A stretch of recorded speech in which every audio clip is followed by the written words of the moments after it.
The bathroom floor was cold against Maggie Sullivan's knees. Her hands trembled as she stared at what lay in her palm, threads of white hair, slick with yellow fluid, and something that looked horrifyingly like a fragment of fingernail. 3 weeks ago, she'd found the bump behind her right ear while brushing her silver hair. Just a sebaceous cyst, she'd told herself. 40 years as a pediatric nurse meant she knew bodies inside and out. She'd been wrong. The thing had burst this morning while she washed her face, splitting open like overripe fruit. The smell hit her first musty, organic, wrong. Then she'd seen what poured out. Maggie's stomach lurched. She lunged for the toilet and vomited. "Grace?" she whispered, fumbling for her phone with shaking fingers. "I need help." The words tasted like defeat, like failure, like the beginning of something she couldn't understand. Leave a like and share your thoughts in the comments along with the city you're watching. From now, let's continue with the story. The morning light filtered through lace curtains in Maggie Sullivan's craftsman bungalow, casting delicate shadows across hardwood floors she'd polished herself just last week. Outside, the maples lining Southeast Hawthorne Boulevard blazed orange and gold Portland's autumn show in full glory. Maggie had always loved this season, the way it reminded her that beauty and dying could exist in the same breath. She'd lived in this house for 32 years, ever since the divorce. Tom had taken the car and his secretary to California.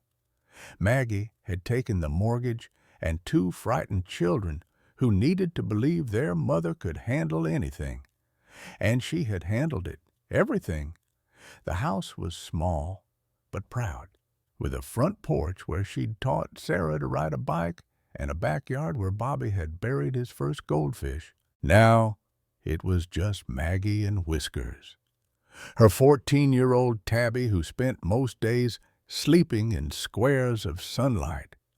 Her Social Security check arrived like clockwork on the 3rd Wednesday of each month, $1,680 that covered the basics if she was careful. The savings account held $14,200. Not much, but enough for emergencies. She'd been a nurse for 40 years before retiring in 2011, and nurses knew how to stretch a dollar until it screamed. The kitchen smelled of coffee and the faint medicinal tang of the ointment she'd been applying to the bump behind her ear. Maggie caught her reflection in the window above the sink, a woman with silver hair cut sensibly short, reading glasses on a beaded chain. The kind of face that had smiled through bedpans and night shifts and one child's college graduation and another's disappointing phone calls.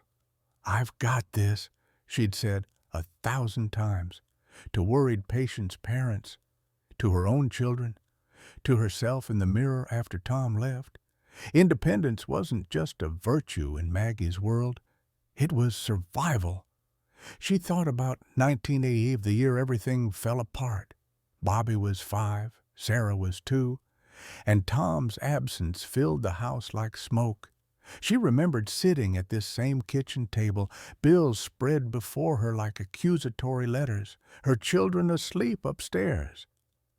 She'd made a promise that night, whispering it to the empty room. "I'll take care of us. I won't need anyone." As she'd kept that promise for 39 years.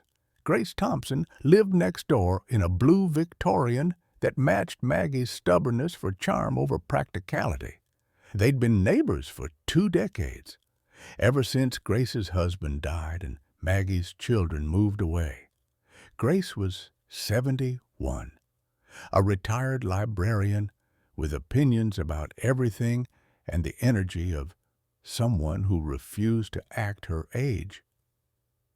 "You're too independent for your own good," Grace had said just last month, watching Maggie climb a ladder to clean gutters. "And you're too nosy for yours," Maggie had replied. But she'd smiled. Dr. Elizabeth Parker had been Maggie's physician for 15 years. Ever since she'd opened her practice on Division Street, Beth was 50, competent, and had never once made Maggie feel like just another elderly patient taking up time. They had an understanding, a mutual respect between women who'd spent their lives in medicine's trenches. Sarah called every Sunday like clockwork. She taught second grade at Bridal Mile Elementary and had 2 kids of her own now. She lived 15 minutes away, but it might as well have been 15 miles for how often Maggie accepted her offers of help. Bobby called less frequently. He was a civil engineer in Seattle, successful in that vague way that meant he wore nice suits and spoke in acronyms. He'd inherited his father's talent for being physically present but emotionally elsewhere. Maggie told neither of them about the bump behind her ear. It was nothing. A sebaceous cyst, common in people her age. She'd seen hundreds during her nursing career. The medical knowledge that had once made her invaluable now made her certain she didn't need to bother anyone. She finished her coffee, rinsed the cup, and placed it in the dish rack with the precision of someone who'd lived alone long enough to develop rituals. Whiskers wound between her ankles, purring, "Just you and me." "Old friend," Maggie murmured, reaching down to scratch behind his ears. She didn't notice the way her hand trembled slightly, didn't acknowledge the faint warmth behind her ear where the bump was growing, didn't admit that independence, like autumn, might be beautiful and dying in the same breath. The discovery came on a Tuesday morning, while Maggie was brushing her hair before the bathroom mirror. Her fingers caught on something that shouldn't have been there, a small, firm bump just behind her right ear, nestled in the hollow where her jaw met her skull. She set down the brush and probed gently with her fingertips. The mass was about the size of a large pearl, maybe 1.5 centimeters across. It rolled slightly under her touch, mobile beneath the skin. The surface felt smooth. The surrounding tissue, normal temperature, no redness, no heat, no tenderness. Maggie tilted her head, examining it in the mirror's reflection. Her nurse's brain cataloged the symptoms: automatically subcutaneous nodule, freely movable, non-tender, no signs of acute inflammation. "Sebaceous cyst," she said aloud to her reflection. Classic presentation. She'd seen dozens during her career. Harmless little things, blocked oil glands that formed pockets of keratin and sebum under the skin, common in adults, especially after 50. They typically resolved on their own or could be easily drained if they became bothersome. Nothing to worry about. Maggie opened the medicine cabinet and pulled out a tube of antibiotic ointment, applying a thin layer to the area, more out of habit than necessity. She'd keep an eye on it. Maybe apply warm compresses to encourage drainage. Standard home treatment. She didn't call Dr. Parker, quotes.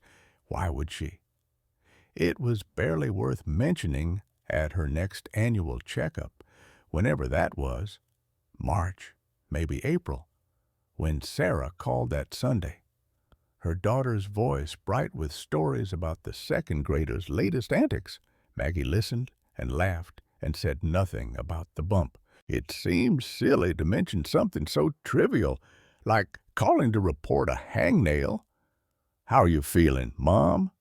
Sarah asked, the question she always asked. "Fit as a fiddle," Maggie replied, the answer she always gave. By the second week, the bump had grown.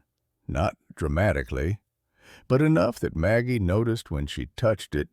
2.5 centimeters now, maybe closer to 3, the size of a grape. Still no pain, but the skin felt tighter. When she pressed on it, the mass didn't move as freely as before. She found herself touching it throughout the day, monitoring for changes with the obsessive attention of someone who knew just enough medicine to be concerned, but too much to panic. Warm compresses twice daily. More antibiotic ointment. She even took ibuprofen to reduce any inflammation she couldn't feel. Grace knocked on her door that Thursday with a container of homemade chicken soup. "You look pale," Grace announced, pushing past Maggie into the kitchen. "Are you eating enough?" "I'm fine," Maggie said, the words automatic. "You worry too much." Grace's eyes narrowed, but she said nothing more, just put the soup in the refrigerator and reminded Maggie about their standing coffee date on Saturday. After Grace left, Maggie stood in front of the bathroom mirror again. The bump was definitely larger now, 3 centimeters, possibly more. The skin above it had taken on a faint pink hue. She opened the medicine cabinet and found the bottle of leftover amoxicillin from a dental procedure 6 months ago. The expiration date had passed, but antibiotics didn't really go bad, not for years, just lost potency. Maggie swallowed 2 capsules with tap water. If it was infected, the antibiotics would clear it up. Simple solution. No need to sit in a doctor's office for 2 hours just to be told what she already knew. By week 3, the bump had become impossible to ignore. It throbbed with a dull, persistent ache that woke her at night when she rolled onto that side. The swelling had spread, creating a visible distortion behind her ear. The skin stretched tight and shiny, angry red now instead of pink. Maggie stood in the bathroom at 6 in the morning on a Saturday, surgical supplies laid out on the counter like she was preparing for a procedure. Sterile gauze, alcohol wipes, a sewing needle she'd sterilized with a lighter. 40 years as a nurse. She knew what she was doing. She raised the needle, her hand steady with false confidence. The needle never touched her skin. Maggie had just bent forward to examine the swollen size in the magnifying mirror when it happened. Her fingers brushed against the distended tissue, applying the gentlest pressure, and the world exploded into sensation. The cyst ruptured with a sensation like a water balloon bursting under the skin. Hot liquid gushed down her neck, soaking into the collar of her nightgown. The relief was immediate and overwhelming. The pressure that had been building for 3 weeks, releasing all at once. Then she saw what was draining out, thick, yellow fluid, not pus, though it had that same viscous quality pooled in the bathroom sink. But there was something else, something that made Maggie's breath stop in her throat. Hair! Strands of fine, white hair, perhaps 3 or 4 centimeters long, emerging from the wound like something from a nightmare. They floated in the discharge, delicate as spider webs. Maggie's hands flew to catch the flow, an instinctive gesture from decades of medical training. The fluid was warm against her palms, slick and organic. She cupped it, staring in disbelief as more material leaked out. A small fragment, pale and curved, slid into her hand alongside the hair. It looked like a piece of fingernail. The room tilted. Maggie gripped the edge of the sink with one hand, the other still cupped beneath her draining ear. Her reflection in the mirror showed a woman she didn't recognize, eyes bit with terror, face drained of color, mouth open in a silence, a scream. What is this? What is inside me? Her medical knowledge, usually so reliable, offered no answers. Sebaceous cysts didn't contain hair. They contained keratin, dead skin cells, oil. Not these delicate strands that looked like they'd grown from a living scalp, not fragments that resembled human nail tissue. The smell hit her then. Not the expected odor of infection, no putrid decay, no bacterial rot. Instead, something musty and organic, like old clothes stored in a cedar chest. The smell of something preserved. Something that had been waiting. Maggie's stomach clenched. She stumbled to the toilet and vomited, her body rejecting not just breakfast, but the reality of what she'd just witnessed. Her mind raced through possibilities, each more horrifying than the last. Tumor, parasite, some kind of growth that had been inside her for how long, weeks, months, years. How long have I been carrying this? She vomited again, bile burning her throat. When the heaving finally stopped, Maggie sat back on her heels, gasping. The bathroom floor was cold through her thin nightgown. Fluid still seeped from behind her ear, trickling down her neck in warm rivulets. She could feel it soaking into her hair. With shaking hands, she reached for her phone on the counter. The screen blurred as tears she hadn't realized she was crying clouded her vision. She had to wipe her eyes twice before she could see the contacts list. Grace. She needed Grace. Her finger hovered over the name. Grace was 71 years old. It was 6:30 in the morning. Maggie would be waking her, frightening her, dragging her into this nightmare. I've got this, the old voice in her head insisted. Clean it up, bandage it. You don't need to involve anyone else. But her hands wouldn't stop shaking. And the hair, those impossible strands of hair, lay in the sink like an accusation. Maggie pressed the call button. Grace answered on the third ring, her voice thick with sleep. Maggie, what's wrong? Grace! Maggie's voice came out as a whisper. I need help. The words burned coming out. I need help. 3 words she'd spent 40 years refusing to say. 3 words that tasted like failure and weakness and everything she'd promised herself she'd never be. I'm coming, Grace said immediately. The sleep vanished from her voice, replaced by the sharp alertness of a woman who'd been waiting for exactly this call. Don't move, I'm coming right now.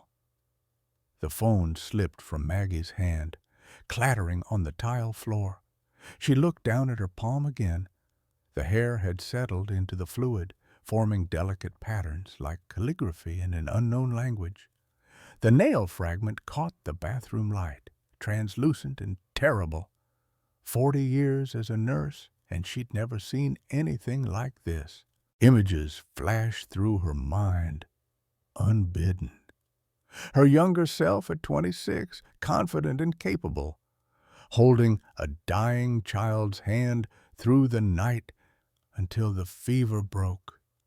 Standing in this same bathroom at 47, the morning after Tom left, promising her reflection that she'd never need anyone again, teaching Sarah how to be strong, teaching Bobby how to be independent, teaching herself that needing help was the same as giving up.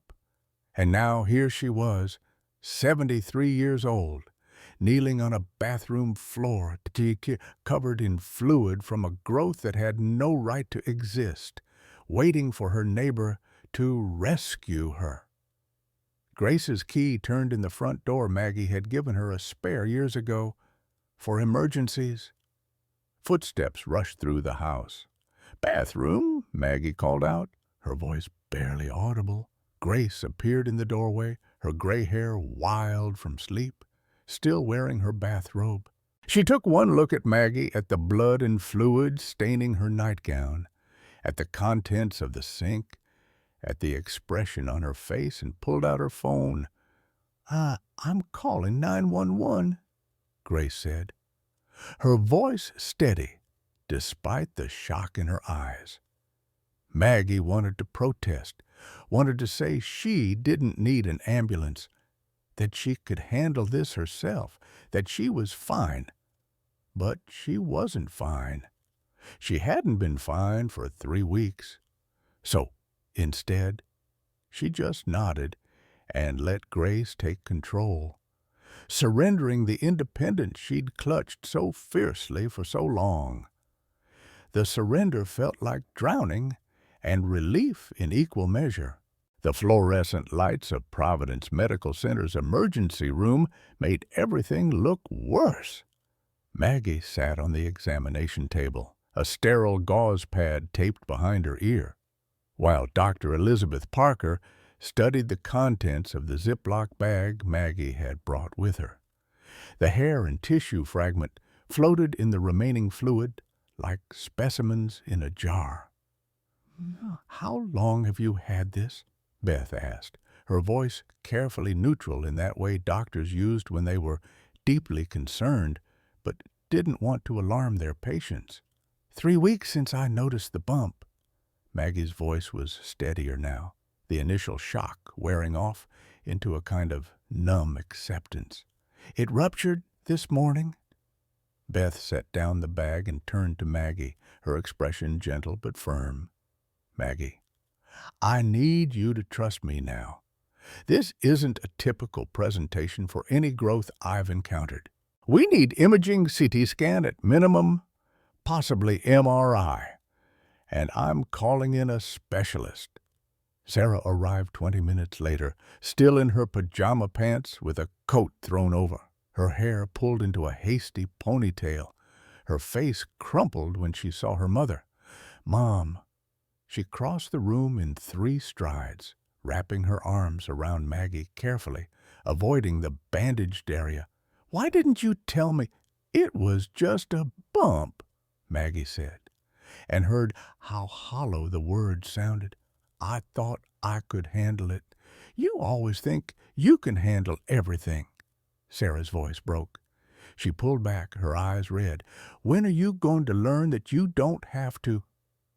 Maggie had no answer for that. The CT scan took 40 minutes. Then they waited.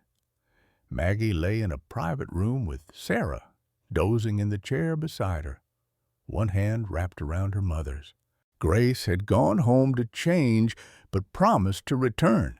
Bobby had called Sarah, had texted him, and said he'd try to come down from Seattle tomorrow. Not Will, not I'm leaving right now. Maggie closed her eyes and tried not to feel the familiar sting of disappointment. 36 hours crawled by. More tests, blood work, a biopsy that left her ear throbbing despite the local anesthetic. Doctors came and went, their faces professionally blank. Sarah brought clothes from home, toiletries, Maggie's reading glasses. She slept in the chair, refusing to leave even when Maggie insisted she should go home to her own children.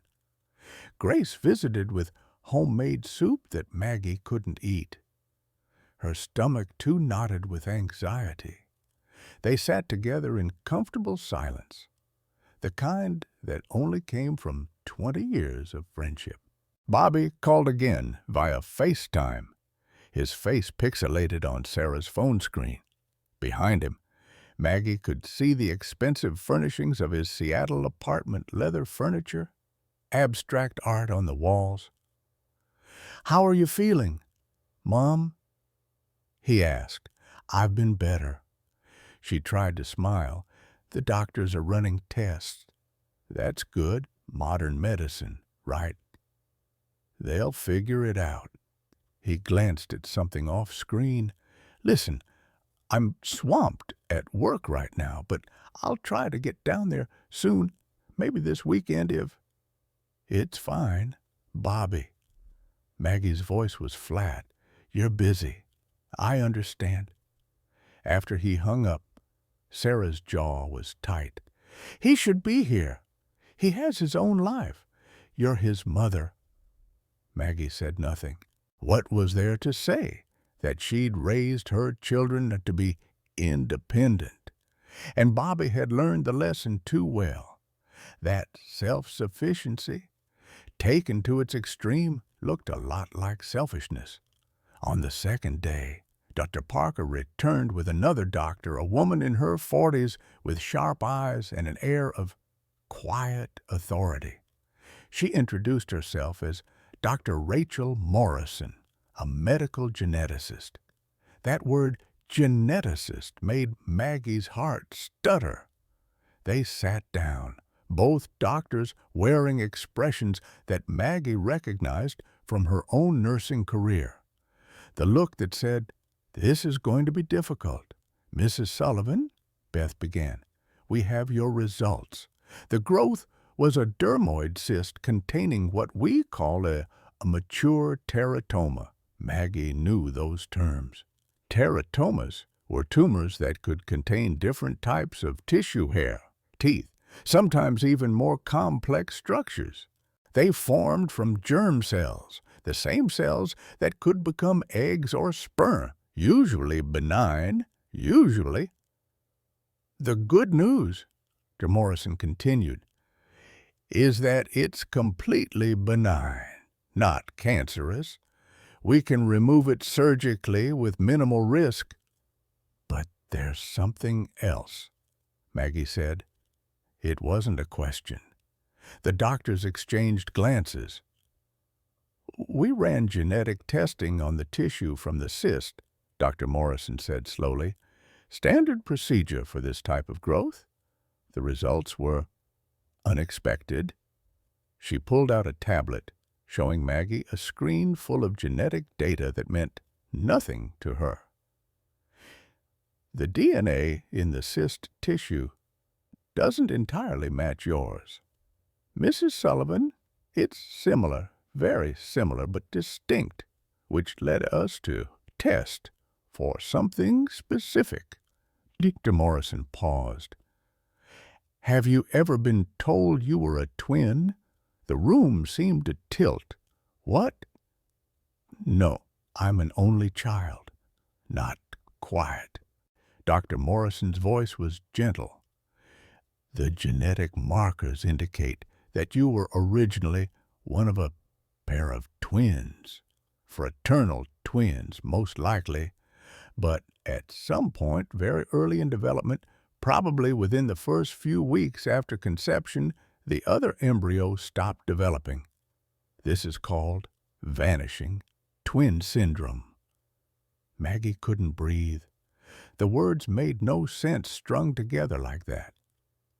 "In rare cases," Dr. Morrison continued, "when this happens, some cells from the non-viable twin can be absorbed by the surviving twin. Those cells can remain dormant for decades.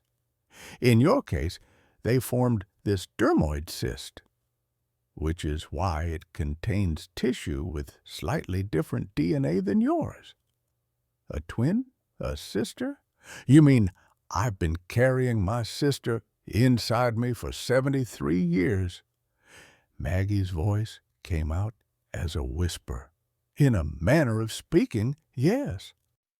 The room was silent except for the beep of monitors and the distant sounds of the hospital. Sarah's hand tightened around Maggie's. Grace, who had returned and been standing quietly by the door, moved closer. "I had a sister," Maggie said to no one in particular. "All this time, I had a sister. Images cascaded through her mind every lonely moment, every time she'd prided herself on not needing anyone. The divorce, Tom's funeral, Christmas mornings alone, standing in empty rooms and telling herself she was fine. She was independent. She didn't need anyone. But she hadn't been alone. Not really. Some part of her sister had been there. In her body, growing with her, aging with her, present for every triumph and every heartbreak. The tears came suddenly, overwhelming, not tears of fear or pain, but of loss, mourning someone she'd never known existed, someone who had been with her since before memory began. Sarah wrapped her arms around her mother, crying too. Grace's weathered hand found Maggie's shoulder. "She was with you," Grace whispered, "through everything. You were never alone, Maggie." But that was the thing that made Maggie's heart break. She had been alone because she'd chosen to be. She'd built walls so high that even the people who loved her couldn't climb them. And all along, the only companion she'd truly had was the ghost of a sister she never knew, sleeping quietly beneath her skin.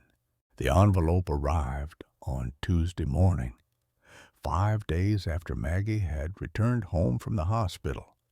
She knew what it was before she opened it. Medical bills always came in those distinctive windowed envelopes that seemed designed to announce bad news. Her hands shook as she tore it open at the kitchen table. $127,000.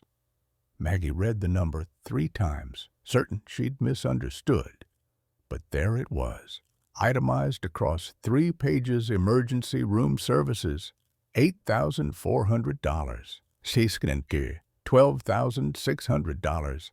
Biopsy and pathology, $3,200. Scheduled surgery, $67,800. 5 days of observation, $22,000. Medications and miscellaneous, $13,000. Her Social Security check was $1,680 a month. Her savings account held $14,200. The house still had a mortgage balance of $67,000. The math was simple and devastating. She called the insurance company with trembling fingers, waiting 23 minutes on hold before reaching a claims representative named Marcus Thompson. His voice was professionally pleasant in that practiced way that meant he delivered bad news for a living. "Mrs. Sullivan, I'm looking at your claim now. I'm afraid it's been denied." The room seemed to shrink. Denied. "What do you mean denied?" "The condition has been classified as pre-existing and congenital in nature. According to our records, you didn't disclose any genetic abnormalities when you applied for supplemental coverage 20 years ago." "I didn't know about it." Maggie's voice rose. "Nobody knew about it. How could I disclose something I didn't know existed?" "I understand your frustration, Mrs. Sullivan, but policy language is quite clear. Any congenital condition, whether known or unknown at the time of application, falls under the pre-existing condition clause. But I was a fetus when this happened. I wasn't even born yet." Marcus's voice remained maddeningly calm. "The policy terms are available in your coverage documents. You can file an appeal, but I should inform you that in cases involving genetic conditions present from conception, appeals are rarely successful." There was a pause, and when he spoke again, his voice had taken on a different quality, something almost gentle, which made it worse. "Mrs. Sullivan, you're 73 years old. The system isn't really designed to reward non-disclosure. You've had what most people would call a good run." Yahaki hung up before she said something she'd regret. She sat at the kitchen table for a long time, staring at the bills. $14,000 would cover roughly 10%. She could sell the house. But at her age, with her medical history now flagged in every insurance database, where would she go? Live with Sarah and her family, becoming the burden she'd spent her entire life refusing to be? The phone rang. Bobby's name flashed on the screen. "Hi, honey," she said, forcing brightness into her voice. "Mom, listen, I've been thinking about everything." Bobby's voice sounded strained. "I want to help. I really do. But Jennifer and I are going through something right now, and you don't need to explain." Maggie interrupted. She didn't want to hear it. "I'm in some financial trouble. The company's downsizing, and there's this lawsuit about a bridge project that went wrong, and our lawyer bills are—" He stopped. "The point is, I can't really help right now. Not with money. Anyway," Maggie closed her eyes. "I understand." "Do you?" His voice turned sharp. "Because you always said you had everything under control. You never needed us. That's what you taught us, right? Be independent. Don't be a burden to—" "Well, congratulations, Mom. We learned—" The words hit like a slap. "Bobby, I never meant—" "I have to go. I'll try to call later this week." The line went dead. Maggie set the phone down carefully, as if it might shatter. Through the window, she could see Grace's house next door, the blue Victorian with its cheerful white trim. Grace, who had been there at 6:30 in the morning when Maggie needed her. Grace, who had sat in an uncomfortable hospital chair for hours just to keep her company. Grace, who hadn't called in 3 days. That was unusual. Grace called daily. Usually under some transparent pretense. Did Maggie need anything from the store? Had she seen the neighborhood cat? What did she think about the weather? Little check-ins disguised as casual conversation? Maggie picked up the phone and dialed. "Grace, I haven't heard from you. Is everything all right?" There was a long pause. Too long. "Maggie," Grace's voice was different, tired in a way that had nothing to do with sleep. "Can you come over? I need to tell you something." Maggie was already standing, reaching for her jacket. Grace's kitchen smelled like chamomile tea and something medicinal. Grace sat at the table, and Maggie noticed for the first time how much weight her friend had lost. The robe hung loose on her frame. Her skin had a grayish cast. "I haven't been entirely honest with you," Grace said. Maggie sat down slowly, dread pooling in her stomach. 6 weeks ago, I was diagnosed with pancreatic cancer, stage 4. Grace's hands wrapped around her teacup, steadying them. "They gave me 2 to 3 months, maybe 4 if I'm lucky." The world tilted. 6 weeks ago. Grace. Why didn't you tell me? Because you were dealing with your own mystery lump, and I didn't want to add to your worry. Grace smiled weakly. Ironic, isn't it?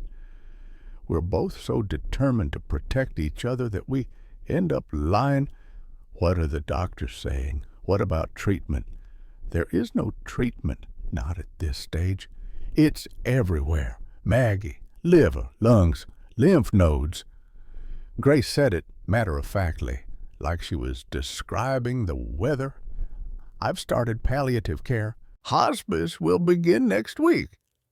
Maggie reached across the table, taking Grace's hand. It felt fragile, the bones too prominent. "Why didn't you tell me sooner?"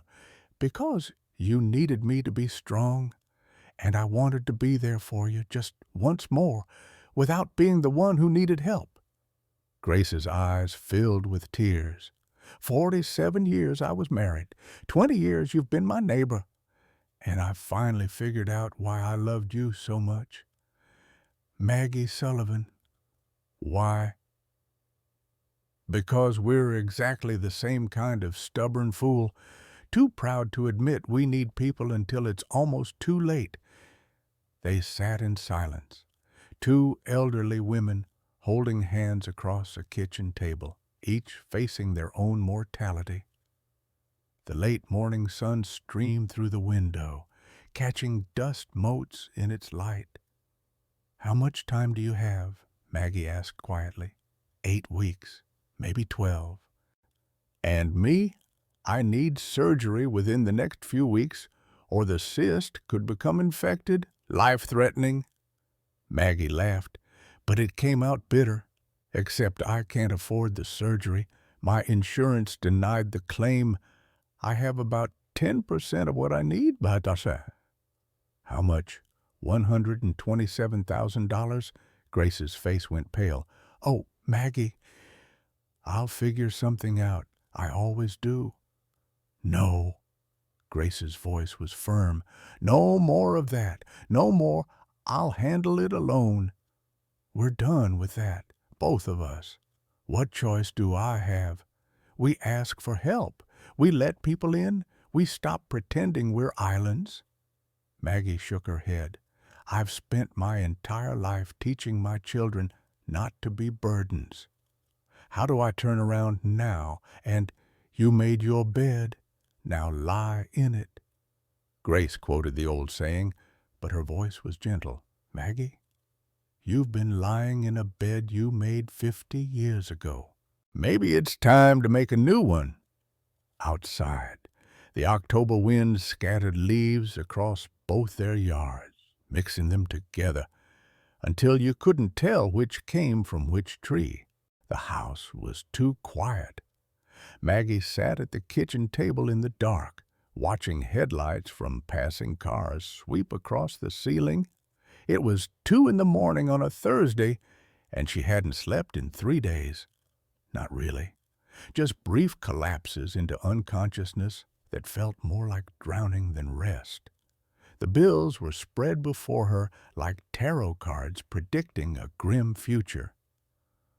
$127,000. She'd called every patient advocate, every social service, every charity organization Dr. Parker had suggested. They'd all said the same thing. "We're so sorry. Our funds are allocated. Have you tried applying for Medicaid? Have you considered a payment plan?" A payment plan, as if she could pay $1,300 a month on top of her mortgage and still have enough left over to eat. The surgery was scheduled for 3 weeks from now. Oh, Dr. Parker had been insistent the cyst was showing signs of infection, despite the antibiotics. If it ruptured again internally, it could lead to sepsis. At her age, sepsis meant a 70% mortality rate.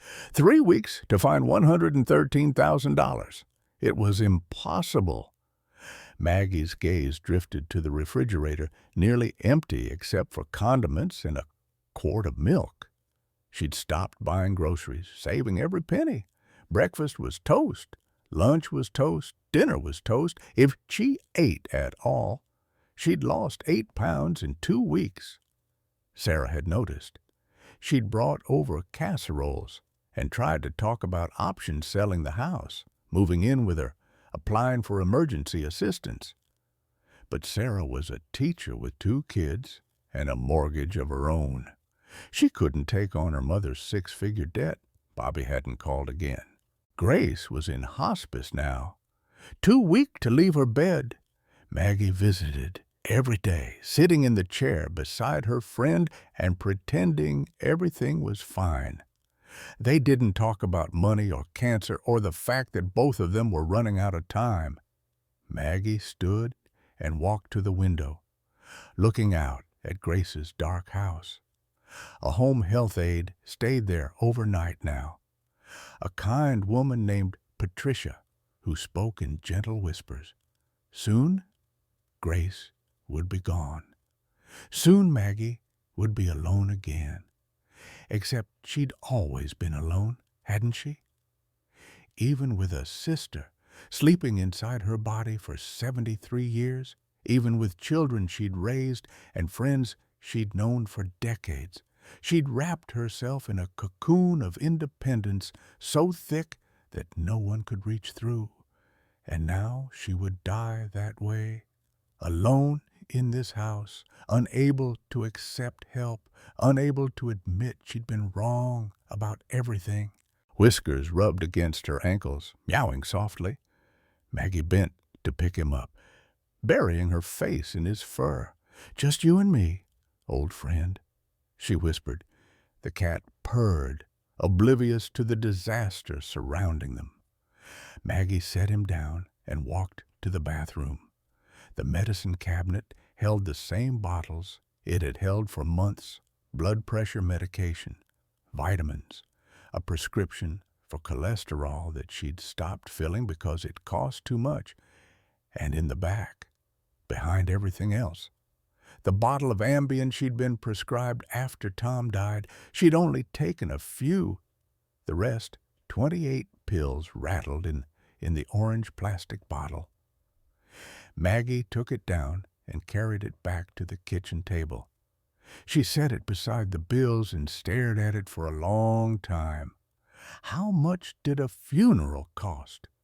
Probably more than she had in savings. Sarah would have to deal with that too. Another burden, another failure. But at least it would be over. No more bills, no more desperate phone calls, no more pretending she could handle something that was so far beyond her control it might as well be the weather. She opened the bottle. The pills spilled across the table, small and blue and so simple. Just swallow them with water. Go to sleep. Don't wake up. Problem solved. Her hand trembled as she picked one up.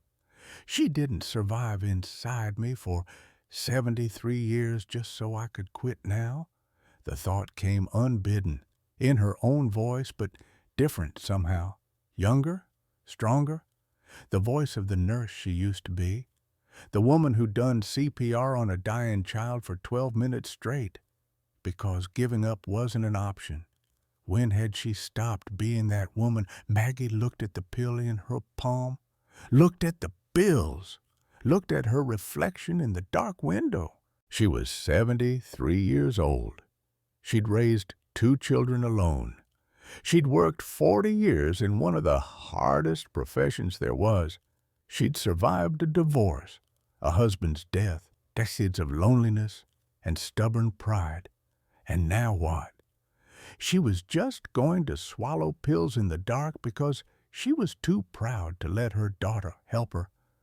Because that's what this was, wasn't it? Not strength, not independence, pride, the kind of pride that came before the fall, like the old saying warned. Maggie put the pill back in the bottle and closed it. Her hands were stouter now. She wouldn't take them, not tonight, maybe not ever. But she also couldn't keep going like this, alone in the dark, drowning in bills and silence. She needed help. The words felt like admitting defeat. But what if defeat was just another word for surrender? And what if surrender wasn't weakness, but wisdom? Maggie turned on the kitchen light. 3 a.m. Too late to call anyone. But she could wait until dawn. She could call Sarah. She could say the word she'd spent 73 years refusing to say, "I need you. I can't do this alone." Maybe Sarah would have ideas Maggie hadn't thought of. Maybe there were options she'd been too proud to see. Or maybe Sarah would just hold her while she cried, and that would be enough for now. Outside, A sound made her turn. Someone was at the front door, not knocking, but the soft scratch of a key in the lock. Grace's key, the spare Maggie had given her years ago. But Grace was too sick to be out of bed. The door opened. Grace stood there in her bathrobe, so thin she looked like she might blow away. Patricia, the night aide, hovered behind her, clearly having helped her make the journey. "I saw your light on," Grace said, her voice barely above a whisper. "I know that look. Maggie Sullivan? Don't you dare!" She shuffled into the house, Patricia supporting her, and made her way to the kitchen table. She saw the Ambien bottle and picked it up without a word, dropping it into her robe pocket. Then she sat down heavily, breathing hard from the effort. "I'm dying anyway," Grace said. "So you don't get to go first. You hear me? I get to be the one who leaves. You have to stay and miss me." Maggie started crying great, gasping sobs that came from somewhere deep and broken inside her. Grace reached across the table and took her hand. "We're going to fix this," Grace said. "Tomorrow, we ask for help. Together." Sarah arrived at 7 in the morning with coffee and determination. She found her mother at the kitchen table, Grace asleep with her head on Maggie's shoulder. Both women looking like they'd been through a war. "Mom," Sarah's voice was gentle but firm, "we need to talk." By 8 o'clock, they'd made a plan. Sarah would create a GoFundMe campaign. She'd tell Maggie's story, the medical mystery, the vanishing twin, the insurance company's refusal to cover a condition that existed before Maggie was even born. She'd be honest about the cost, about the desperation, about the fact that a woman who'd spent 40 years saving lives now couldn't save her own. "I don't want charity," Maggie protested weakly. "It's not charity." Sarah was already pulling out her phone. "It's community. It's people who want to help someone who spent her whole life helping others. Let them, Mom. Please." By 9 o'clock, Sarah had set up the page. She wrote the description quickly, her teacher's instinct for clear communication taking over. "But the video that would require something more. I need you to talk to the camera," Sarah said, positioning her phone on a stack of books. "Tell them what you told me last night, about being scared, about feeling alone, about learning to ask for help." Maggie looked at the camera lens like it was a loaded gun. "I don't know what to say." "Say the truth. That's all anyone wants." The video was 8 minutes long. Sarah filmed it in one take because Maggie couldn't have done it twice. Her mother sat at the kitchen table, looking small and tired and more vulnerable than Sarah had ever seen her. She told the story haltingly, the bump, the rupture, the impossible contents, the DNA test revealing a sister she'd never known, the insurance denial, the bills she couldn't pay. And then, at the end, Maggie looked directly into the camera and said the hardest thing she'd ever said. "I spent my whole life teaching my children to be independent, to not need anyone, to stand on their own 2 feet. Her voice broke. "But I was wrong. We need each other. That's not weakness. That's what makes us human. So I'm asking for help now, and it's the hardest thing I've ever done. But I'm asking." Sarah posted the video at 10 in the morning on a Friday. She shared it to Facebook, added it to the GoFundMe page, and sent it to the local Portland parenting group she belonged to. Then she went to work, not expecting much. By lunch, the campaign had raised $12,000 from 200 donors. By the time Sarah checked again at 3 o'clock, it was at $34,000. Someone had shared it to a nursing forum. Another person had posted it to a medical subreddit.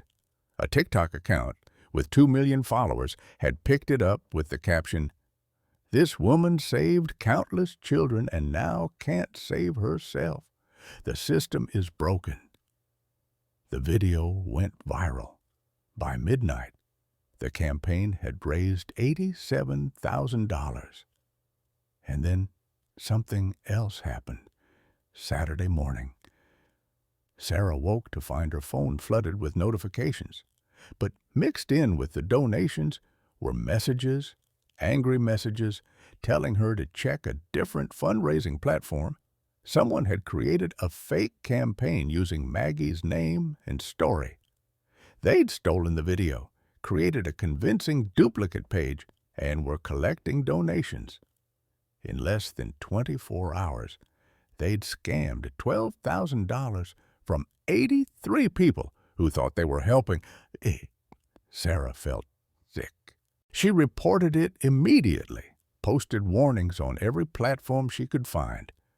But the damage was done.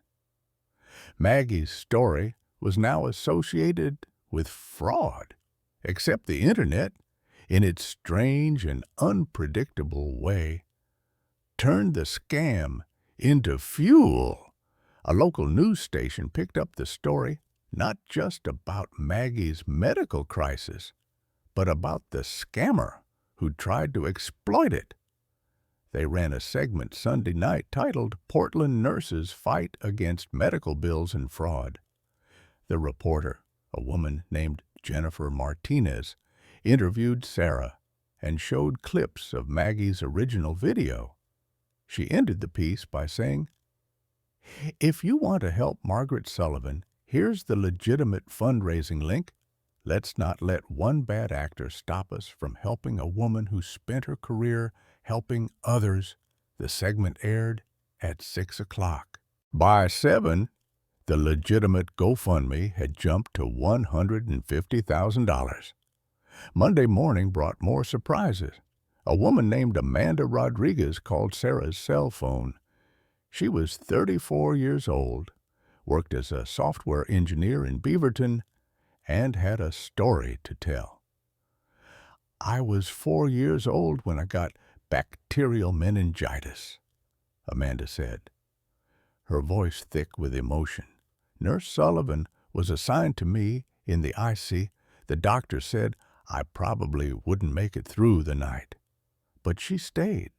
She held my hand for 9 hours straight, talking to me, singing to me, refusing to leave even when her shift ended. My parents were falling apart in the waiting room, and she was the only thing holding me to this world." Amanda donated $5,000. Then came David Chen, 41, a contractor from Gresham. "My mom learned CPR from Nurse Sullivan in a community class in 1918. 3 years later, my little sister started choking on a grape. My mom saved her life because of what Nurse Sullivan taught her. My sister's 30 now with 2 kids of her own. David donated $2,500. The stories kept coming. Former patients, parents of patients, people who'd taken Maggie's first aid classes, fellow nurses who'd worked alongside her. They came out of the woodwork, dozens of them, each with a memory of how Margaret Sullivan had touched their lives. Many couldn't donate much, $20 here, $50 there, but others gave hundreds, thousands. A GoFundMe donation from an anonymous account contributed $10,000 with the note, "For the nurse who taught me that caring for others is the highest calling." Yet by Tuesday evening, the campaign had raised $240,000. Sarah sat in her mother's kitchen watching the numbers climb, tears streaming down her face. "Mom, you need to see this." Maggie came to the table, moving slowly. Her post-rupture wound was healing, but still painful. She looked at the screen, at the number, at the hundreds of comments from strangers and former patients. "I had no idea," she whispered. All these people, you saved them, Mom, and now they're saving you. But there was more. The news coverage had caught the attention of someone else. Wednesday morning, Darbeth Parker called Maggie directly. "Maggie, can you come to my office this afternoon? There's something I need to tell you. Something I should have told you 15 years ago." The tone in Beth's voice made Maggie's stomach drop. "What is it?" "Not over the phone. Please, can you come in?" Maggie arrived at the 2 o'clock. Sarah insisting on driving her. Beth led them to her private office, closed the door, and sat down across from them. Her hands were folded on the desk, and Maggie noticed they were shaking slightly. 46 years ago, Beth began. I was 4 years old and dying from bacterial meningitis. The room seemed to stop. My name wasn't always Elizabeth Parker. It was Elizabeth Winters. My parents divorced when I was 6, and I took my mother's maiden name. We moved to Seattle, then came back to Portland when I was in medical school. Maggie's mouth opened, but no words came out. You saved my life, Maggie. You stayed with me for 9 hours when you could have gone home. You sang to me. You held my hand. And when the doctor said it was hopeless, you didn't give up. Beth's eyes filled with tears. I became a doctor because of you. And when you became my patient 15 years ago, I knew exactly who you were. Your name was in my medical records. But I didn't know how to tell you. How do you tell someone they're the reason you exist? The silence in Dr. Parker's office stretched for what felt like minutes, but was probably only seconds. Maggie stared at the woman across the desk, trying to reconcile the dying 4-year-old from 1968 with the confident physician sitting before her. Elizabeth Winters, Maggie whispered. You had the butterfly clip in your hair, pink butterflies. Beth's hand flew to her mouth. You remember that? I remember all of them. Maggie's voice was distant, traveling back through decades. Every child, you were so small. Your fever was 105 degrees. The antibiotics weren't working fast enough, and you kept slipping away. I couldn't let you go. Sarah reached for her mother's hand, squeezing hard. My parents looked for you, Beth said. After I recovered, they wanted to thank you properly, but by the time they tried to reach out, you'd left that hospital. We moved to Seattle 6 months later for my dad's work, and I always wondered if I'd imagined you, if maybe you weren't real, but some fevered dream of an angel who kept me alive. I'm no angel, Maggie said quietly. You are to me. Beth stood up and walked around the desk. She knelt in front of Maggie's chair, taking both her hands. You gave me 46 years I shouldn't have had. I got to grow up, go to college, become a doctor, get married, have 2 children of my own. Every single day of my life has been a gift you gave me. Tears streamed down Maggie's face. And now, Beth continued, her voice steady despite her own tears, I get to give you something back. The surgery you need, I'm paying for it, all of it. Beth, no, I can't. Yes, you can, and you will. Beth's grip tightened. The GoFundMe money, keep it. Use it to pay off your house. Help your children. Make sure Grace has everything she needs in hospice. But the surgery is mine to give. Let me do this, please. Maggie opened her mouth to protest, but Sarah spoke first. Mom, say yes. For once in your life, just say yes. So Maggie did.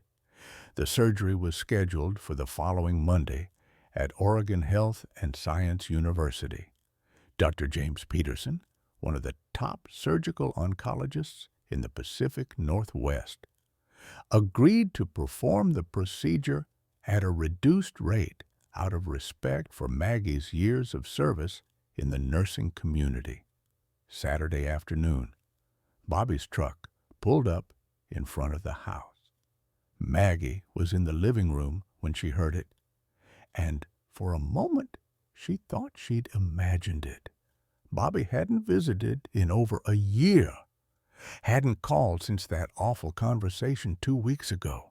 But there he was, climbing out of his pickup with an overnight bag, his face haggard and older than his 48 years.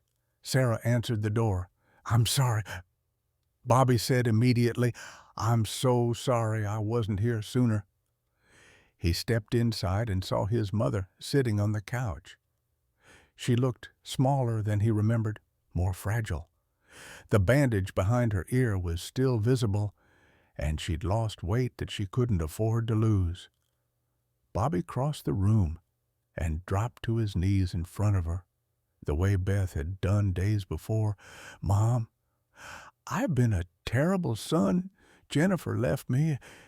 She filed for divorce because I was drowning, and instead of asking for help, I just pulled everyone down with me, including you."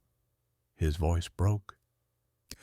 "You taught me to be strong, but I mistook strength for never needing anyone. And when you finally needed me, I wasn't there." Maggie cupped his face in her hands the way she used to when he was small and scraped his knee. "You're here now," she said simply. "That's what matters." Big Boy stayed. He slept on the couch, made terrible coffee, tried to cook meals that were edible if not exactly delicious. He and Sarah fell into an old rhythm, the sibling dynamic they'd had before life and distance had pulled them apart. Sunday evening, the three of them sat on the front porch as the sun set, painting the Portland sky in shades of orange and pink. Grace was too weak to leave her bed now, but Patricia had set up a video call so she could join them virtually, her face pixelated but smiling on Sarah's iPad. "To stubborn old fools," Grace said, raising a cup of water in a mock toast, "and the people who love them anyway." They all raised their glasses. "To second chances," Sarah added. "To family," Bobby said quietly. "To asking for help," Maggie finished, "even when it feels impossible." The surgery lasted 4 hours and 23 minutes. Bobby and Sarah waited in the surgical waiting room, taking turns pacing and sitting, drinking terrible coffee from the vending machine. At one point, Sarah started crying, and Bobby held her without saying anything, the way their father never had. Dr. Peterson emerged at 2:15, still in his scrubs, looking tired, but satisfied. "The surgery went perfectly. We removed the entire cyst with clean margins. No sign of malignancy, no complications. She'll be in recovery for a few hours, then we'll move her to a room." Sarah hugged Bobby so hard he couldn't breathe.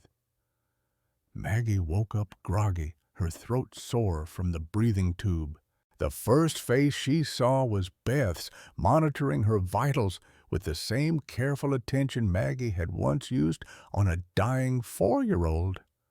"Welcome back," Beth said softly. "You did great." Over the next few hours, as Maggie drifted in and out of consciousness, she became aware of other presences in the room. Sarah, sitting in the chair by the window. Bobby, asleep on the small couch, his long legs hanging over the edge, the sound of their breathing, the warmth of their presence. When she finally woke fully, the late afternoon sun was streaming through the window. "Hey, Mom!" Sarah was immediately at her side. "How are you feeling?" "Like I've been hit by a truck." Maggie's voice was raspy, but alive, very alive.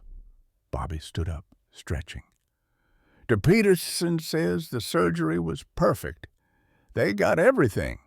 Over the next 3 days, Maggie learned the full extent of what the Internet had accomplished. The GoFundMe campaign had raised $347,000 before Sarah closed it. After platform fees, they had $310,000. Beth had covered the surgery costs entirely, $127,000, refusing to accept any reimbursement from the fundraiser. "Use it for living," Beth had said firmly, "for living well." With that money, Maggie paid off her house mortgage, $67,000. She set up college funds for Sarah's children, $50,000 each. She gave Bobby $50,000 to help him start over after his divorce and financial troubles. The remaining money, $93,000, she split between her own retirement fund and a special account for Grace. Grace was fading fast now. The doctors said she had perhaps 2 weeks left. Maggie used the money to move her friend to the best hospice facility in Portland, a place with private rooms and a view of Mount Hood, where Grace could spend her final days in comfort and dignity. "You're spending too much on me," Grace protested weakly from her hospice bed. "Hush," Maggie said, holding her friend's hand. "For once, let someone take care of you." Grace smiled. "We're both getting better at this, aren't we? Only took us 70-plus years." A week after the surgery, Dr. Peterson gave Maggie the pathology report. The cyst had been completely benign. The tissue had been sent for genetic analysis, and the results confirmed what Dr. Morrison had told them. The cyst contained cells from a fraternal twin, absorbed before birth. They'd also preserved a small sample of the tissue in a sealed glass container at Maggie's request. It sat now on her dresser in a wooden box, a strange memorial to a sister she'd never known, who had been with her every day of her life. "What will you do now?" Sarah asked one evening as they sat together on Maggie's porch.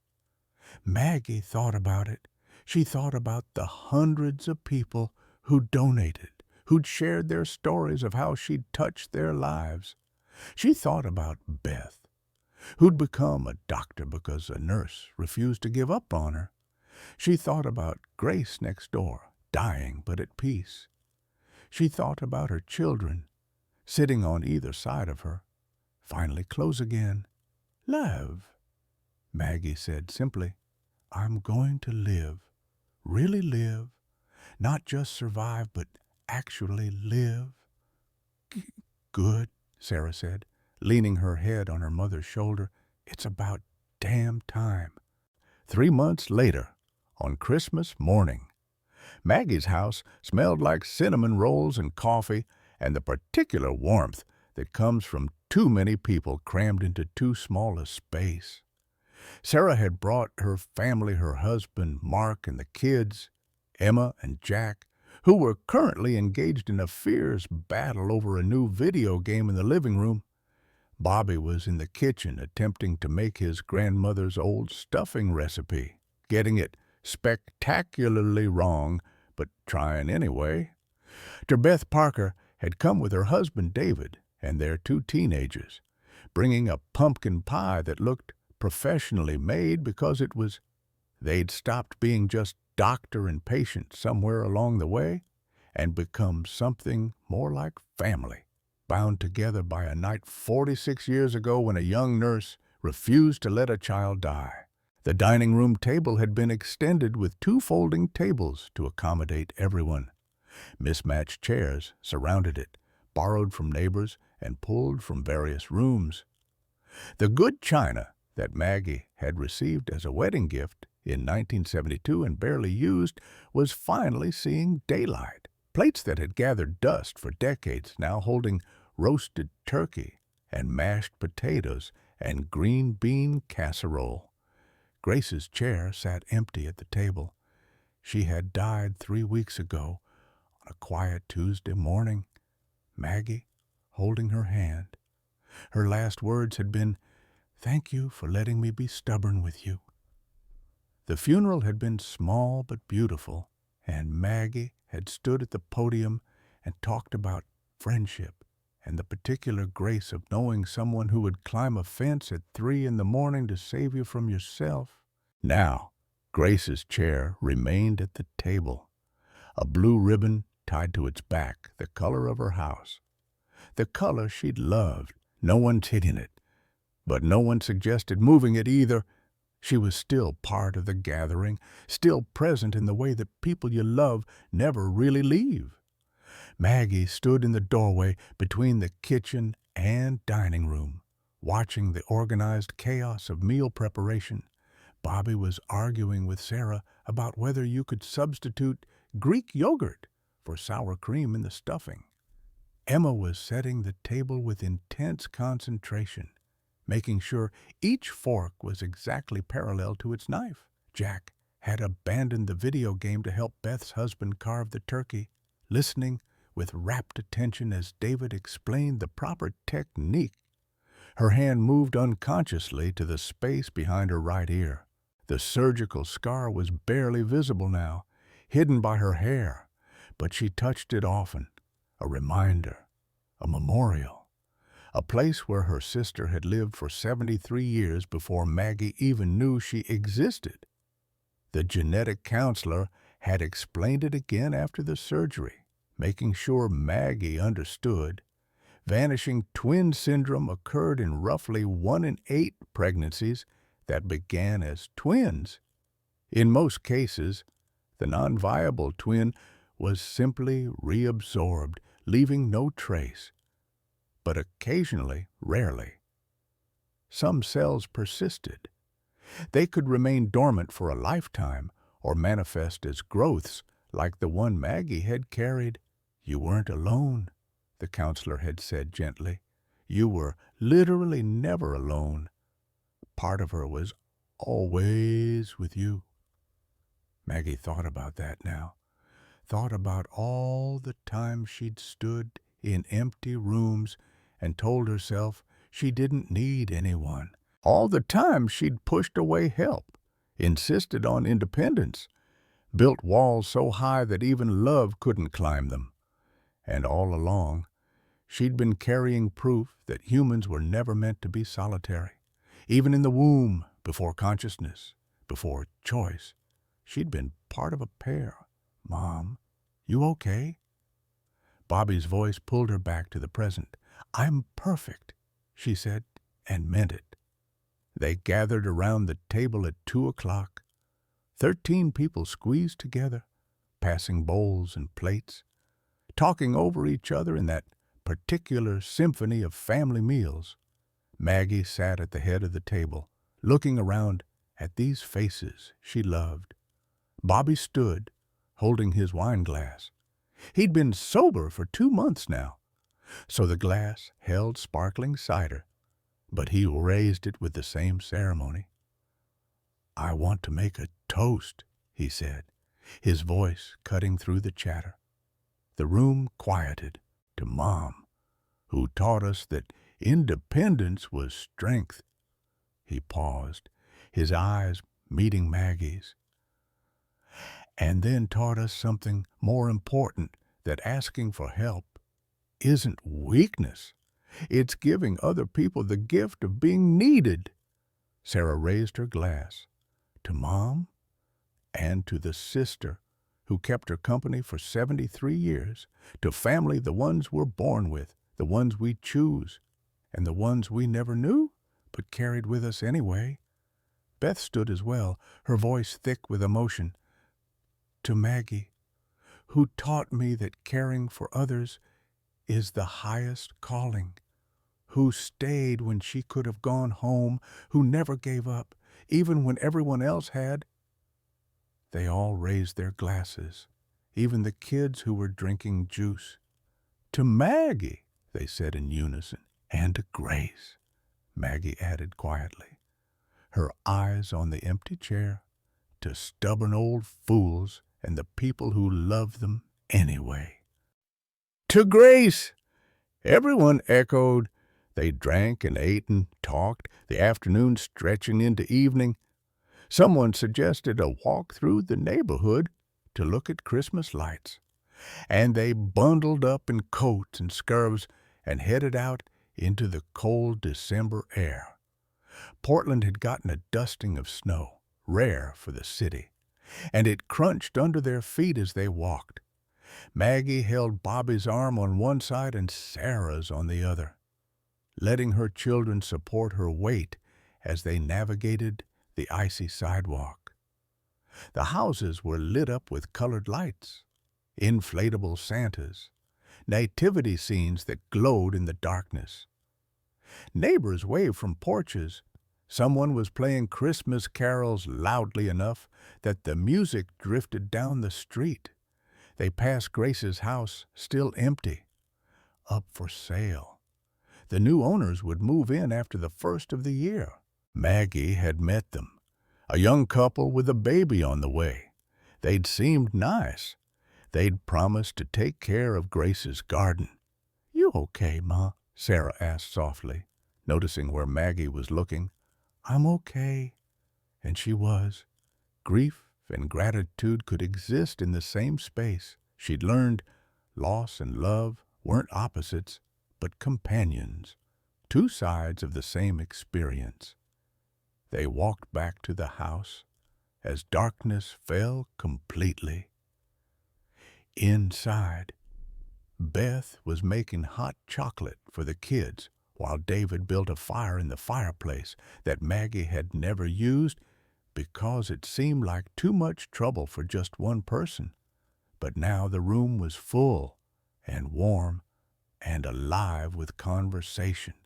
Later, after everyone had gone home and the dishes were washed and put away, Maggie climbed the stairs to her bedroom. Her body ached pleasantly, the kind of tired that came from being fully present, fully alive. She sat at her dresser and opened the wooden box that held the preserved tissue sample. The small glass container caught the lights from her bedside lamp. Inside, suspended in preservative, was the last physical evidence of her twin sister. Maggie picked it up, holding it carefully. "I wish I'd known you," she whispered to the sister who'd never drawn breath. "I wish I'd known I wasn't alone." She paused, thinking about the day's gathering, about the faces around her table. "But I know now, and I won't forget again." She placed the container back in the box and closed it gently. Then she stood and walked to the window. Outside, snow was falling again, light and soft, covering the world in white, covering Grace's house and her own, Sarah's house down the street, the whole neighborhood in a blanket of clean, new snow. Maggie smiled. She thought about what came next. Spring would arrive, and with it, her 74th birthday. She'd already made plans. Sarah wanted to take her to the coast for a weekend. Bobby had suggested they finally sort through the boxes in the attic, the ones full of old photos and memories they'd been avoiding since Tom died. Beth had invited her to speak at a nursing conference about her career.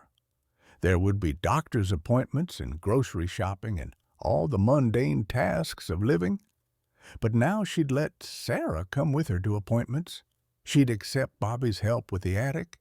She'd say yes to invitations instead of finding reasons to stay home. She'd remember that independence wasn't the same as isolation. That strength sometimes looked like vulnerability. That asking for help wasn't a burden, but a bridge. The house was quiet now, but it was a different kind of quiet than before. Not the silence of loneliness, but the peace of contentment.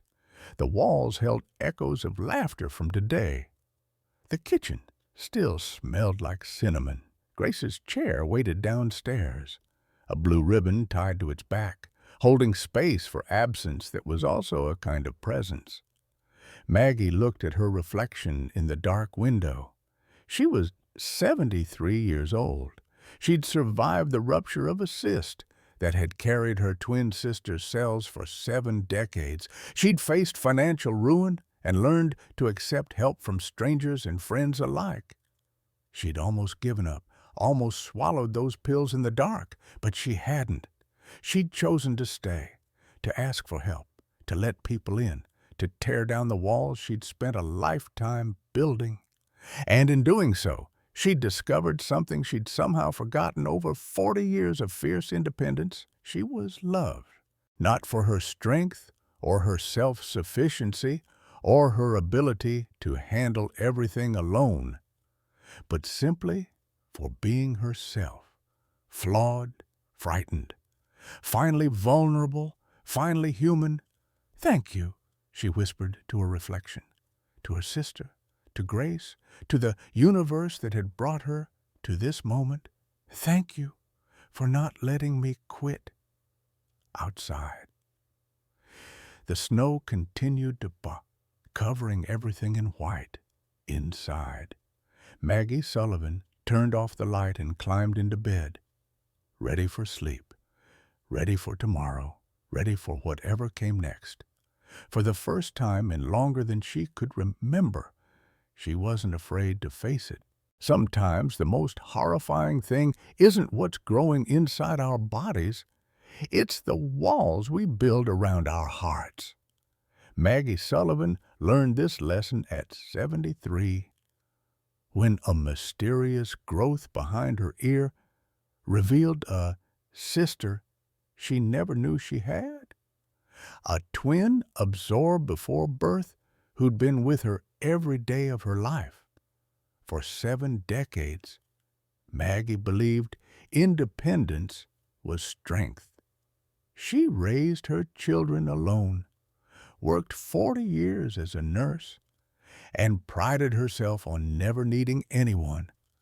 But when crisis struck and she faced financial ruin, impossible medical bills, and the very real possibility of dying alone, Maggie discovered that true strength isn't carrying everything yourself. It's knowing when to set down the burden and let others help carry it.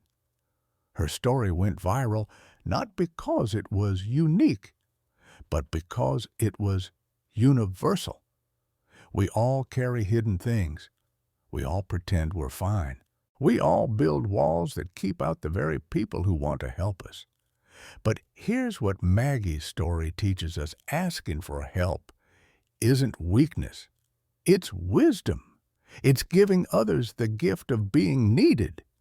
It's remembering that we were never meant to do this alone.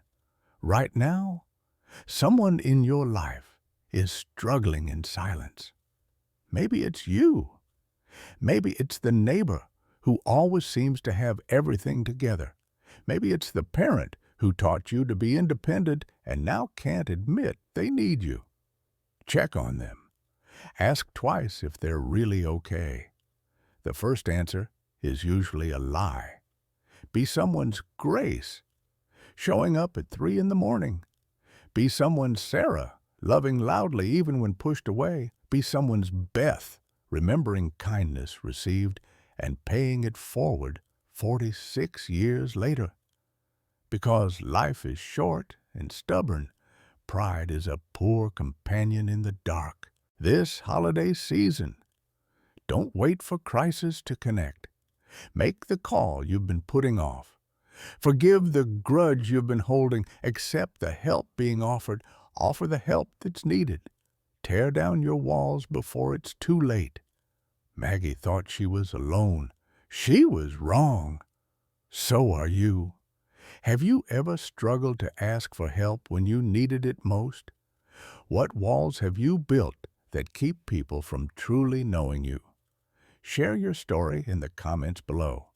Your words might be exactly what someone else needs to hear today.